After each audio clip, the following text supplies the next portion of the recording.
বন্ধুরা, কেমন আছো সবাই? আবার একটি মিনি ব্লগে তোমাদের স্বাগত জানাই। গতকাল ছিল 25শে ডিসেম্বর। আমি বাবা মায়ের সাথে গেছিলাম হাওড়া কার্নিভাল দেখতে। দেখো বন্ধুরা, চারিদিকে কত আর কত ভিড়, চারিদিকে কত নাগরদোল্লা, কত ছেলেমেয়েরা নাগরদোল্লা চড়ছে। চারিদিকটা কি সুন্দর সাজানো।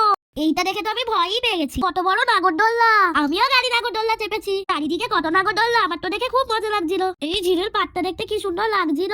দেখো কত আলো, কত ভিড়। আবার আমরা পাপড়ি চাট খেয়েছি, আর কত খেলনার দোকান, কত মিষ্টির দোকান, ব্যাগের দোকান, সাজের দোকান এগুলো ছিল। আমার মা একটাও কিছু কিনে দেয়নি। আর জানো, আমাকে না একটা বেলুনও দিয়েছিল, গিফট তো।